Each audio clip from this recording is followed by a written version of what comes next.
మీ business ఏదైనా మీ ఊర్లో promotion చేయాలంటే అది సుమన్ టీవీతోనే సాధ్యం. ఇప్పుడే సంప్రదించండి. ఏ పార్టీ కానీ ముందు మేనిఫెస్టో ఇచ్చిన తర్వాత పలానా చేస్తామన్నప్పుడు అది అమలు చేస్తూ ఉంటే సాధ్యం, ప్రాబ్లం ఉండదు. మేనిఫెస్టో ఇచ్చిన అంశాలు అమలు చేసుకుంటూ కూర్చుంటే ఏ కులాలు మతాలు ప్రాబ్లం ఉండదు. నామకే వ్యవస్థగా ప్రణాళిక ఇస్తున్నారు, దాన్ని అమలు చేయడం లేదు. మనకు ఎన్నికల వ్యవస్థ ఉంది. ఎన్నికల వ్యవస్థ అనుమతితో అన్ని రాజకీయ పార్టీలు ఫంక్షన్ అవుతా ఉంది. మరి ఎన్నికల వ్యవస్థ అన్నా నువ్వు మేనిఫెస్టో విడుదల చేసావు కదా, ఆ మేనిఫెస్టోలో పలానా పాయింట్లు నువ్వు అమలు చేయలేదు, నేను ఎందుకు ప్రాసిక్యూట్ చేద్దానేటువంటి హక్కు లేదు. నేను ఒకటే ఇంటర్నేషనల్ కాన్ఫరెన్స్లో లేవనెత్తాను, ఎలక్షన్ కమిషన్ ఇస్తాను, మాకు హక్కులు లేవండి, రాజ్యాంగం మాకు ఇవ్వలేదన్నారు. పరిశీలించేంత వరకు తప్ప అంతమించలేదన్నారు. తర్వాత ఏ రాజకీయ పార్టీ నుంచి ఎవరైతే గెలుస్తున్నారో బీ ఫార్మ్ ఇస్తున్నారు, తర్వాత ఏ ఫార్మ్ వస్తుంది, గెలిచిన తర్వాత ఎన్నికల కమిషన్ వాళ్ళకి సర్టిఫికేట్ ఇస్తున్నారు, ఫలానా పార్టీ నుంచి సిపిఐ నుంచి నారాయణ ఎన్నికైనాడని. మరి 6 నెలల తర్వాత చూస్తే ఎవరైతే ఎన్నికైనాడో దానిలో ఉన్నాడా వాళ్ళు, దానికి యాంటీ డిఫెక్షన్ లా కూడా పెట్టారు కదా, అది అమలు అవుతుందా? అమలు కావట్లా. వాళ్ళు ఆ పార్టీలో గెలిచారు, రాజీనామా చేయరు, వాళ్ళు ఇంకో పార్టీలో చేరుతున్నారు, మంత్రి పదవులు తీసుకుంటున్నారు, అనుభవిస్తున్నారు, అది కొనసాగుతున్నాను. అప్పుడైనా ఎన్నికల కమిషన్ ఏమైనా నువ్వు మా లెక్కలు నువ్వు కమ్యూనిస్ట్ పార్టీ వాడు, ఇప్పుడు నువ్వు బీజేపీలో ఉన్నావు, నిన్ను ఎందుకు ప్రాసిక్యూట్ చేయదు అన్నారంటే అది కూడా హక్కులు లేవు. అలా రాజ్యాంగం బాగున్నది, దాన్ని అమలు చేసే తీర్పు వక్రీకరణ జరుగుతూ ఉంది.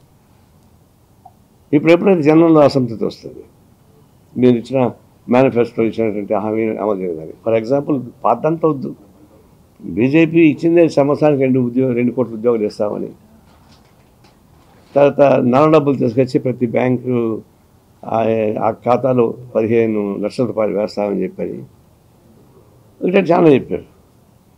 మరి అవేం చేయలేదు ఈరోజు దాకా. అప్పుడు జనంకి ఏమొస్తుంది, బీజేపీ వ్యతిరేకత వస్తుంది. మేనిఫెస్టోలో చెప్పినటువంటి రామాలయాల్ని మతాలని అడ్డం పెట్టుకున్నారు తప్ప మేనిఫెస్టో చెప్పినటువంటి అంశాల గురించి వాళ్ళు ప్రస్తావించడం లేదు. జనం తిరుగుబాటు వస్తుంది. తిరుగుబాటు పెట్టి వాళ్ళకి మంత్రం ఏంటి, ఇంకా ఈ తిరుగుబాటు అన్నిటికీ ఒకటే మంత్రం ఏంటంటే మతం, కులం. ఇప్పుడు రాముడికి అన్యాయం జరిగిపోయింది, ఒకసారి మొదలుపెట్టారు. బాబ్రీ మసీదు మొదలుపెట్టారు, అయోధ్య మొదలుపెట్టారు. అంటే 2 సీట్లలో ఉన్నటువంటి బీజేపీ ఎల్కే అద్వానీ నాయకత్వాన దేశం మొత్తం మీదుగా బాబ్రీ మసీదు ఎజెండా చూసినాక అధికారులకు వచ్చే ప్రయత్నం జరిగింది. అది ఇది ఎజెండా ఉందా, కాన్స్టిట్యూషన్లో ఉందా? లేదు. ఇప్పుడు అదే ఉద్దేశం మళ్ళీ అధికారంలోకి వచ్చినా ఇప్పుడు మళ్ళీ వ్యతిరేకత వస్తూ ఉంది వీళ్ళపైన. ఇప్పుడు అంతకే ముందు రామాలయం వాస్తవానికి పూర్తి కాలే. అయోధ్యలో ఏమైనా పోయి చూడండి, పూర్తి కాకుండానే దాన్ని ప్రారంభించాడు. ఆగమ శాస్త్రం ప్రకారం అది కరెక్ట్ కాదట, దేవాలయం పూర్తి అయితే తప్ప దాన్ని ప్రారంభించకూడదు. కానీ మనకి ఎన్నికల దగ్గర వచ్చేస్తాయి, నోటిఫికేషన్ ఇచ్చేస్తారు, చేసేయాలి, చేసి పరేసాడు. రాజ్యాంగానికి వ్యతిరేకం కాదు, వారు నమ్మిన ఆగమ శాస్త్రాలు కూడా వ్యతిరేకమైనది. అయితే ఆయనకు ఓట్లు కావాలి కాబట్టి గోపతి చేసి పరేసాడు. అయితే ఒక దఫా ఎన్నికలు స్టార్ట్ అయ్యేక్కడికి అర్థమైపోయింది, అయోధ్య మనల్ని కాపాడలేదు అని చెప్పేసి అర్థం వచ్చిన తర్వాత మోడీ గ్యారంటీ అని చెప్పేసి అని ఓదరగొట్టాడు. అది ఎన్డీఏ గ్యారంటీ కాదు, మోడీ గ్యారంటీ. 2 దఫాలు ఎన్నికలు జరిగిన తర్వాత మోడీ గ్యారంటీకి గిట్టుబాటు కాల. మోడీ గ్యారంటీ ఎక్స్పైర్డ్, మందులు కాదు ఎక్స్పైర్ అవుతాయి, అక్కడ ఎక్స్పైర్ అయిపోయింది. ఇంకా దాని మాట మార్చేసాడు. మంగళసూత్రం పట్టుకోండి. ముస్లిమ్స్ ఇండియా కూటమి గెలిస్తే ముస్లిమ్స్ హిందూ లైన్లోకి వెళ్ళి స్త్రీలలో ఉన్నటువంటి మంగళసూత్రాన్ని లాక్కెళ్తారని చెప్పేసి. ఇది మంగళసూత్రం, ప్రతి ఇంట్లో మంగళసూత్రం లేకుండా ఉండదు కదా, వాళ్ళ ఇంట్లో కూడా మంగళసూత్రం ఉండాలి. ఆయన కూడా కట్టాడు కదా, సాక్షాత్తు హిందూ తమ శాస్త్ర ప్రకారం పెళ్లి చేసుకున్నాడు, తాడిబొట్టు కట్టాడు ఆయనకి, మహాతల్లికి. కట్టేమో అంత ఆయన కాపురం చేయలేదు, విడాకులు లేదు, కాపురం చేయలేదు. విడాకులు వచ్చింటే అడిగినవాడు కాదు. మరి మీరు కట్టిన మంగళసూత్రం పైన మీకు గౌరవం లేదే. భారతదేశంలో మంగళసూత్రం మీకు ఎంత ప్రేమ ఎందుకు వచ్చింది అంటే దీని ద్వారా ఓట్లు సంపాదించుకోవాలని వాళ్ళ ఉద్దేశం. అంటే ముస్లిమ్స్ సెగ్రిగేట్ చేసి యాంటీ ముస్లిం ట్రెండ్ పెట్టి ఓట్ బ్యాంక్ అని సంపాదించుకోవడానికి ఉపయోగపడే పద్ధతిలో ప్రధానమంత్రి మోడీ మాట్లాడడం, హోమ్ మినిస్టర్ అమిత్ షా మాట్లాడడం, ఎవరన్నా మాట్లాడేది అది వేరు. ప్రతిపక్ష నాయకులు మాట్లాడినా, వాళ్ళ పార్టీలో కూడా ఇంకొకరిని మాట్లాడినా కూడా నేను పెద్ద పట్టించుకున్నాను. సాక్షాత్ రాజ్యాంగాన్ని కాపాడాల్సినటువంటి ప్రధానమంత్రి రాజ్యాంగ సూత్రాలకు వ్యతిరేకంగా మాట్లాడుతున్నప్పుడు ఇప్పుడు ఎవరు చెప్పుకొని పోయి నువ్వు ప్రమాణం చేసావు కదా ఈ రాజ్యాంగాన్ని కాపాడుతామని చెప్పి, సెక్యులర్ డెమోక్రటిక్ ఫ్యాబ్రిక్ని కాపాడుతామని చెప్పేసి హామీ ఇచ్చావు కదా. మరి అంత ప్రతిజ్ఞ చేసేటువంటి వ్యక్తి ఆ మాత్రం మాట్లాడిన తర్వాత ఒక్క క్షణమైన ప్రధానమంత్రి కూడా హక్కు ఉందా? You don't have moral right to continue as the prime minister. ఎప్పుడైతే రాజ్యాంగ వ్యతిరేకంగా మాట్లాడుతున్నాడు అట్లాంటి పద్ధతి దిగజారి మాట్లాడడం మొదలుపెట్టిన తర్వాత ఏం చేయాలి? మళ్ళీ రేపు అదేమంటున్నాడు, 400 సీట్లు అంటే దీని సంగతి తెలుసా అంటున్నాడు. ఇప్పుడు మామూలు మెజారిటీ, మంచి మెజారిటీ ఉంది, ఏం చేయలేకపోయాడు. 400 సీట్లు అంటే అర్థం ఏంటంటే ఆయన రాజ్యాంగాన్ని మారుస్తాను ఆయన ఉద్దేశం. రిజర్వేషన్స్ రద్దు చేస్తాను అంటున్నాడు. ముస్లిమ్స్కు మతం పరంగా రిజర్వేషన్ మేము కూడా ఎప్పుడు చెప్పలేదు. వైఎస్ఆర్ సొసైటీ మొట్టమొదటి ముఖ్యమంత్రిగా ఉన్నప్పుడు 5% రిజర్వేషన్ అనౌన్స్ చేశాడు. అప్పుడు దానికి కొన్ని టెక్నికల్ సమస్యలు వచ్చినాయి. అప్పుడు ఒక కమిషన్ వేసి సోషో ఎకనామిక్ బేస్ మీద రిజర్వేషన్ ఉంటాయి తప్ప మతాలపైన రిజర్వేషన్ ఉండదనేది అర్థమైనాక ఒక కమిషన్ వేశారు. ఆ కమిషన్ పరిశీలించి 3 నెలల తర్వాత ఒక రిపోర్ట్ ఇచ్చింది. ముస్లిమ్స్లో ఉన్నటువంటి ఆర్థిక సామాజిక వెనకబాటు సబ్ కులాలను గుర్తించి దాని ప్రకారం 5% కుదరదు, ఎందుకంటే 51% దాటిపోతుంది కాబట్టి 4% ఇచ్చి సరిపోదా అన్నారు. అది దీనికన్నా ముందు 70 ఆ ప్రాంతంలో చంద్రరాజేశ్వర్ గారు దేశం తిరిగి మీరు ఎస్సీలు ఎస్టీలు అంటున్నారు, ముస్లిమ్స్లో ఉన్నటువంటి పావర్టీని మీకు కనిపెట్టారా అని చెప్పి దాన్ని రైజ్ చేసి కమ్యూనిస్ట్ పార్టీలో చర్చ పెట్టించి కేంద్ర ప్రభుత్వం చర్చించి అప్పుడు సచార్ కమిటీ అనుకుంటారు వేశారు. సచార్ కమిటీ పూర్తిగా తిరిగి అప్పుడు తేల్చారు వాస్తవంగా ముస్లిం కమ్యూనిటీలో అత్యంత వెనకబడిన వాళ్ళు ఉన్నారు, చదువు లేకుండా ఇబ్బంది పడుతూ ఉన్నారు, వాళ్ళకు స్పెషల్ కేటగిరీ ఇవ్వాల్సిన విషయాన్ని ఓపెన్ పెట్టారు. అందుకని చర్చిస్తూ ఉన్నారు. ఈ 4% రిజర్వేషన్ ఇక్కడ ఇచ్చిన మాట వాస్తవం. ఇప్పుడు దాన్ని నేను రద్దు చేస్తూ ఉంటాడు. అది కూడా మన ఉమ్మడి రాష్ట్రంలో అమలు అవుతుంది, మిగిలిన అసలు అమలు కాలేదు. ఇంకా అది ఆల్ ఇండియా యాక్సెప్ట్ కావాలి కదా, దాన్ని కూడా రద్దు చేస్తూ ఉంటాడు. అంటే అర్థం ఏంటంటే రిజర్వేషన్ రద్దు చేస్తాం. ఆర్ఎస్ఎస్ ఫిలాసఫీ ఏంటంటే మన అరిచేతుల్లో ఉన్న 5 ఏళ్ళు సమంగా లేవు కదా, మరి జనం సమంగా ఎట్లుంటారు? పేదవాళ్ళు ఉంటారు, మహిళలు ఉంటారు, కలిసి వెళ్తుంటారు, సమైక్య వస్తాయి కుటుంబం అనేది వాళ్ళ స్లోగన్. అది సాధ్యం కాదు. దోపిడీదారుడు ఉంటాడు, దోపిడీ ఉంటాడు, మేక ఉంటుంది, పులి ఉంటుంది. మేక పులి ఒకే బోన్లో పెట్టి కాపురం చేయించాలి, అది సాధ్యం కాదు. దాన్ని రద్దు చేస్తామని చెప్పేసి అంటే ఇప్పుడు రద్దు చేస్తామని అంటున్నారు, ఇంకొక మేము ఆ మాట అనలేదు అంటున్నారు, డిఫెన్స్ పడుతున్నారు. అదే కాదు మా ఉద్దేశం అంటే ఒక రిజర్వేషన్ కాదు, రాజ్యాంగాన్ని మారుస్తారు. ఇప్పుడే స్టార్ట్ అయ్యింది. మనకున్నటువంటి వ్యవస్థలో ప్రెసిడెంట్ ఆఫ్ ఇండియా ఉంది, ఎన్నికల కమిషన్ ఉంది, న్యాయ వ్యవస్థ ఉంది, ఆర్బీఐ ఉంది, సిబిఐ ఉంది, ఇవన్నీ పవర్స్ ఉన్నాయి. ఆ పవర్స్ని మొత్తం కత్తిరించాలని ప్లాన్ చేస్తున్నాడు. ఇప్పుడే కథ చేశాడు. ప్రెసిడెంట్ ఆఫ్ ఇండియా పాపం ఏమైపోయింది, ఆమె శుభకార్యక్రమానికి రాదు. ప్రెసిడెంట్ ఆఫ్ ఇండియా శుభకార్యక్రమానికి పెట్టవారు. ఎందుకు పెట్టారు శుభకార్యక్రమానికి? ఆమె ముత్తేది కాదు కాబట్టి. ఇది ఆయన రాజ్యాంగం రాసిందా అందులో ప్రెసిడెంట్ ఆఫ్ ఇండియా అని ఆ విధంగా అవాయిడ్ చేయడం అనేది? పార్లమెంటు వాళ్ళ అబ్బ సొత్తా, ప్రెసిడెంట్ సొత్తు.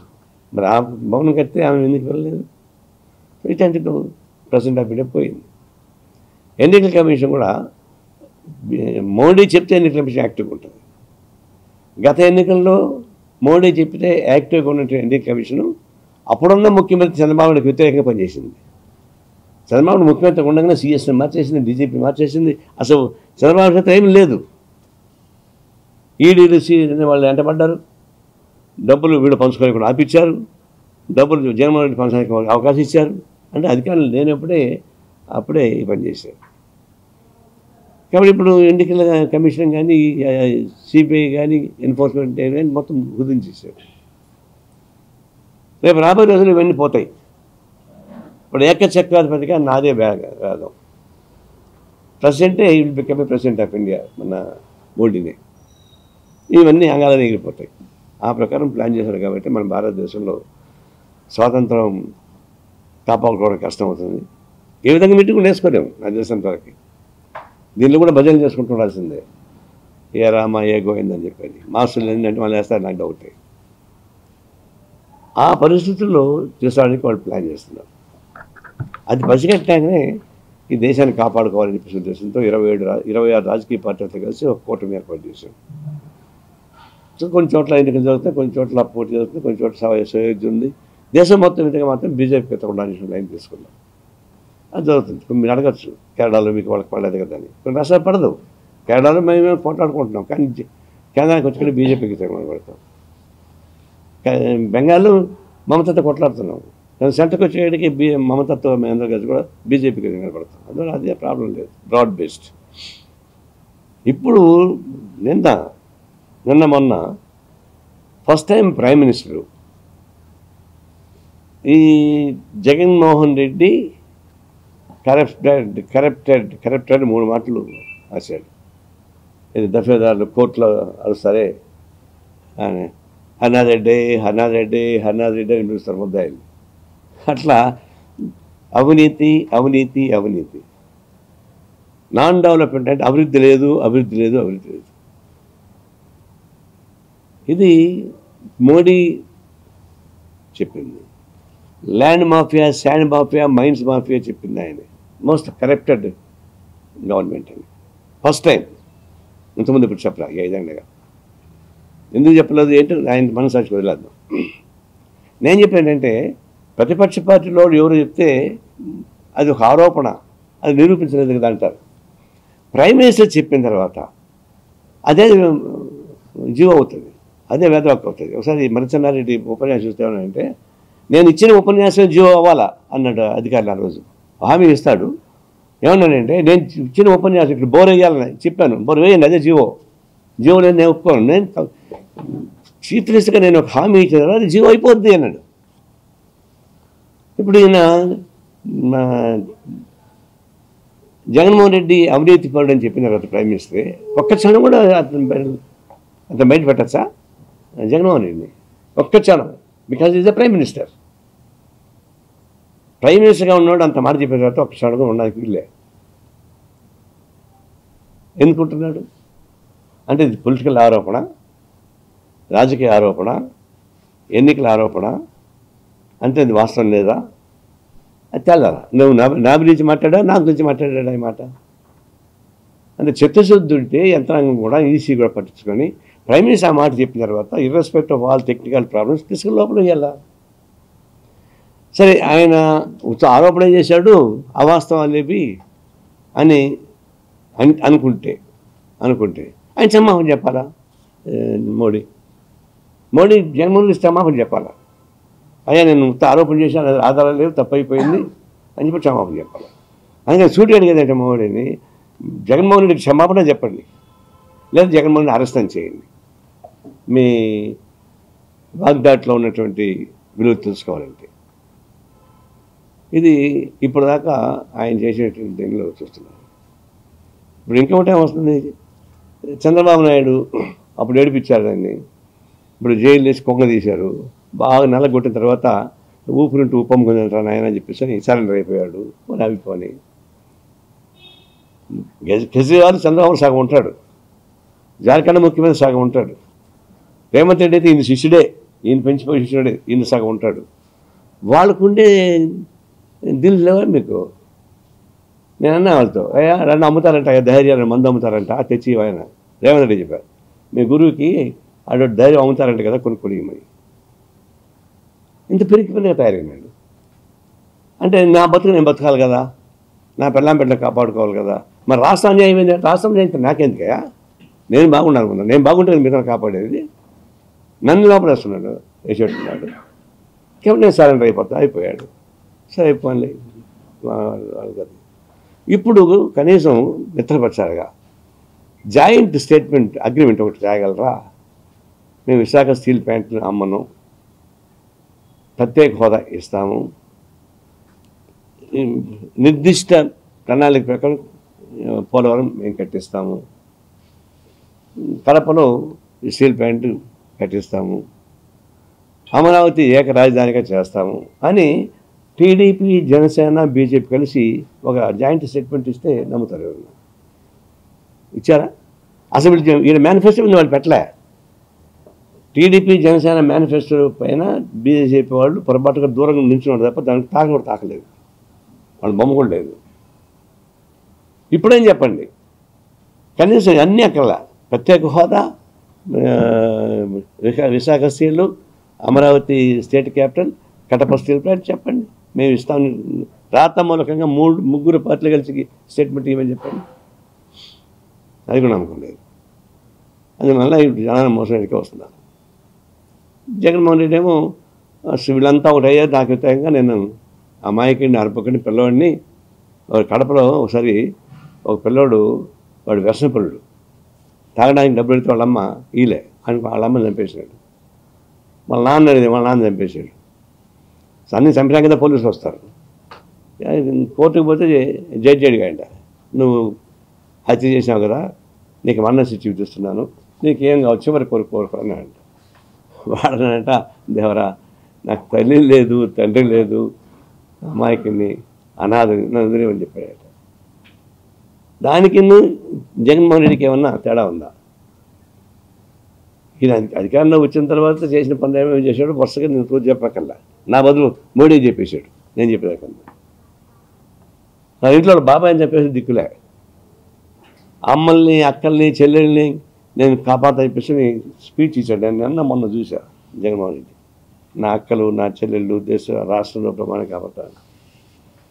నిన్న కన్న తల్లి ఏమో గాంధారి వేషం వేసుకొని అమెరికాకి వెళ్ళిపోయింది చూడలేక, కొడుకు ప్రధాన. గాంధారి ఎప్పుడేమో కళ్ళు కట్టుకొని చూడకుండా ఈమె వెళ్ళిపోయింది, అమెరికాకి వెళ్ళిపోయింది. ఒక చెల్లెలు ఓపెన్గా తిరుగుతా ఉంది, ఇద్దరు చెల్లెళ్ళు, చిన్న కూతురు ఈమె సొంత కూతురు. మరి మీ ఇంట్లో మీ చెల్లెల్ని ఇబ్బంది పెట్టి తంటాలు పెడతావు కదా. సరే ఒకవైపు రాజకీయాలు వచ్చినా అది వేరు, మిగిలిన విషయం.